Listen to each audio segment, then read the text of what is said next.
Boost Africa TV, la chaîne où le contenu c'est toi, c'est moi, c'est lui, c'est nous, c'est elle. Boost Africa TV, le contenu c'est vous.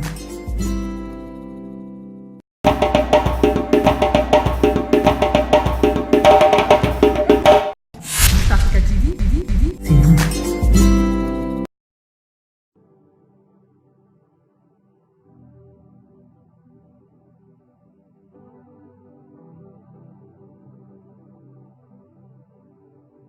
Moi, je fais partie des gens qui pensent que le prochain axe de croissance du monde, c'est l'Afrique.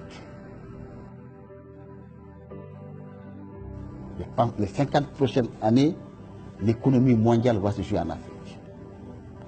C'est clair. On a les ressources, on a le marché, et l'Afrique, ça va être 2 milliards d'habitants dans moins de 20 ans. Donc 2 milliards d'habitants, alors que l'Europe, les États-Unis et choses, il y aura moins de population. La population est vieillissante, les consommateurs seront chez nous. Donc vous voyez déjà le flux qui est en train de se passer. Et moi, je fais partie des gens qui pensent qu'il y aura même l'effet contraire.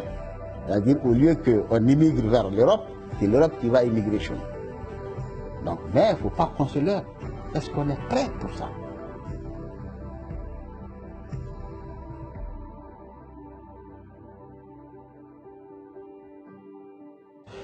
Je me rappelle, en 93, celui qui m'a donné le déclic même d'aller au privé, c'était un vieux Canadien qui était directeur Afrique de SNC Lavalin. Par hasard, on s'est rencontrés à un petit déjeuner. Et puis il me dit, bah, écoute, M. Sankaré, vous n'êtes pas bien dans le salariat. Est-ce que ça ne vous intéresse pas de faire le privé? J'ai dit, je veux bien, mais propose-moi quelque chose. Il dit, est-ce que ça t'intéresse d'être le représentant de SNC Lavalin au Mali? SNC Lavalin, à l'époque, était la plus grosse société d'ingénierie, construction du Canada. Et puis tout de suite, j'ai dit OK. Et il m'a dit, bon, on a un représentant en Tunisie qui s'appelle la Société tunisienne d'études et de réalisation, la STER. Donc j'ai dit, bon, moi, je vais faire Société africaine d'études et de réalisation. Et voilà comment ça est parti. Juste une rencontre fortuite avec un consultant canadien. Et ça, c'est des moments, je me rappelle comme si c'était aujourd'hui. Ça fait 25 ans, mais je me rappelle comme si c'était aujourd'hui. Et c'est là que j'ai eu le déclic de faire du business. Le premier conseil que je donne, c'est la confiance en soi. Il faut avoir confiance en soi et ne jamais dire je ne peux pas. Il faut toujours dire je peux. Parce que si tu dis que tu ne peux pas, tu ne pourras jamais.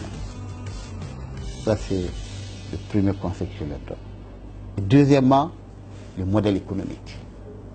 Beaucoup de fois, les projets ne marchent pas parce que les gens ne voient pas les modèles économiques. Et puis de la persévérance. Il faut savoir attendre et commencer par le début. Parce qu'en Afrique, le plus souvent, les gens veulent commencer par la fin. Si tu ne commences pas par le début, tu ne vas pas aller loin. Donc il faut commencer par le début. Accepter de souffrir, accepter de faire des sacrifices. Voilà les 3 conseils que je peux donner.